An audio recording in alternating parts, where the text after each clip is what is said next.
అగ్ని వలనే యోగులు కూడా పరమ తేజస్వి అయి తపోబలంతో దేదీప్యమానంగా ప్రకాశిస్తారు, ఇంద్రియాలను జయిస్తారు.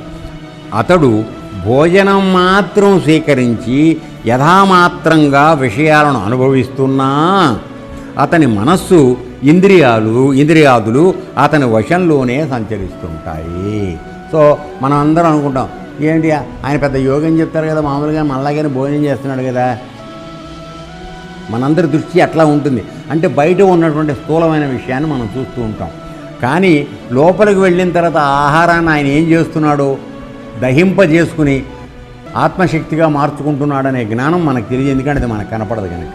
కానీ మనం తిన్నప్పుడు ఏం జరుగుతోంది అనగానే పక్కగా మనకు బాగా ఇష్టమైన ఆహారం తిన్నాం అనుకోండి, అది తిన్నప్పుడు ఏమవుతుంది, చక్కనగా మరీ పక్కింటి వాళ్ళు ఫంక్షన్ ఇంట్లో తింటే కనుక, మన సొంత ఇంట్లో అయితే తక్కువ తింటాం, పక్కింటికి ఫంక్షన్కి వెళ్ళినప్పుడు మరీ కడుపు నిండుగా తింటాం.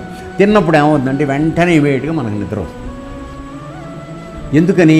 శరీరంలో ఉన్నటువంటి ఆక్సిజన్ అంతా కూడా ఈ పొట్ట స్థానాన్ని తీసుకొస్తాడు పరమాత్మ దాన్ని ఆడించడానికి. సో ఆ విధంగా మన యొక్క బ్రెయిన్కి ఆక్సిజన్ సప్లై తగ్గిపోతుంది.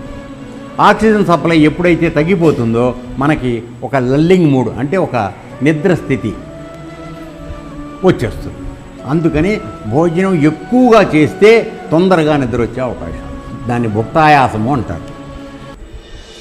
చాలా ఆయాసపడుతుంటాడు కూర్చోటానికి నుంచోటానికి కూడా, ఎందుకంటే మరి దొరకదు కదా మళ్ళీ అని కుక్కుతాడు లోపలికి.